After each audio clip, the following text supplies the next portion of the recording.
I'm not a Sonic fan, but somewhat have respect for his history and the impact that it left on the internet and for millions of people. I've only played a handful of the recent stuff for Sonic, but besides Mania, which was a fan project that Sega supported, he had a major downward spiral and mostly seen as a joke. With his newest installment, Sonic Frontiers, many people loved the game and treat it to the highest regard and give it a different standard. If it was a different character, the game itself wouldn't have been given those expectations.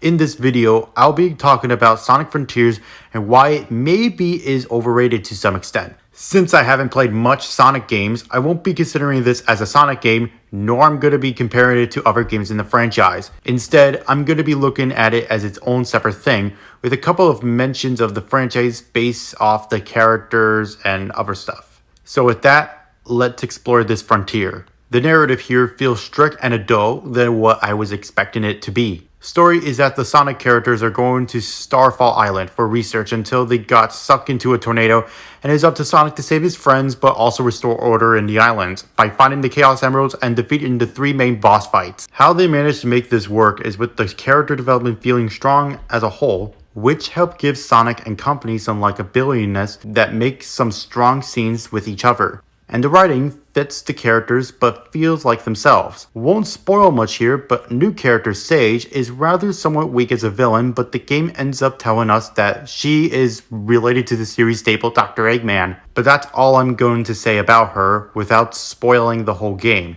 The gameplay here is like a roller coaster ride, which one moment can be unique and fun, but also has some major problems that make it frustrating to play sometimes, but not impossible. You would need to collect the 7 Chaos Emeralds to defeat the Titans, but how you get them is with the 2 options, or multiple different options. I don't know what I'm going to call this. The game would either want you to use keys you find in the worlds with exploring, or doing these janky speed sections, which can be frustrating sometimes, since they not only want you to get an S tier for doing it under 1 minute, but also the platforming can be obnoxious. Another option would be Big's Fishing Game, which you can access by getting purple coins throughout the entire world, and which I believe is the best aspect of the entire game. It's a very simple fishing game in which you press a button and time it right to the ring, and you can get a lot of exotic fish, past Sonic items, or chests filled with tickets. Those tickets, along with the coins you earn from fishing, you can get significant items for your journey to not only help you with leveling up, but also get keys for the Chaos Emeralds, along with memory tokens. This is the second option, in which you will need to find a bunch of them in the entire world, mostly in these uniquely platforming challenges throughout the land. Then you would give it to the character of that land. That would result in cutscenes or in shitty minigames that can be very frustrating sometimes. The world itself has some stuff you can explore and do, which include using these red and blue items to upgrade your defense and attacks. These little civilians can be used to upgrade your speeding and ring count, which I'll explain soon. This game also has a skill tree that you can unlock new abilities, which is done in many games, but here it's very small and doesn't have much options for Sonic. Since comparing it to other games with a skill tree,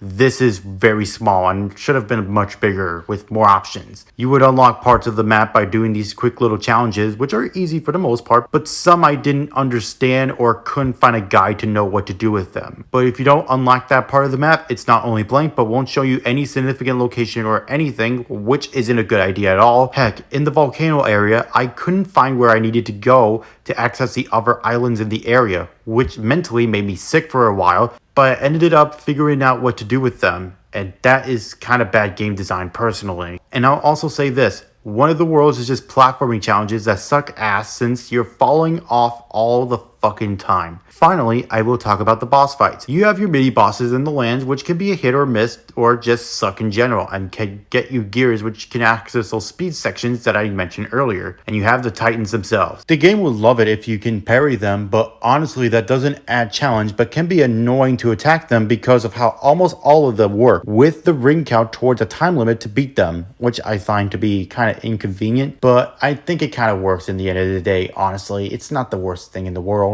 This hasn't become an issue for me personally, minus the first boss fight, but that's due to me not understanding how this stuff works. If you manage to level up and have a bunch of skills to use, you should be okay. And with the rings being an outdated design for lives, besides doing a cycloop move to retrieve them or finding them in the worlds, the game is okay to good with its core gameplay. It has a ton of great elements, but fail with some aspects with the quality of life improvements that would make or break the game for me. And the elements of Sonic help have its own identity, which I can appreciate. But back to the original question of the video. Is this game overrated? Absolutely. Is it bad? No.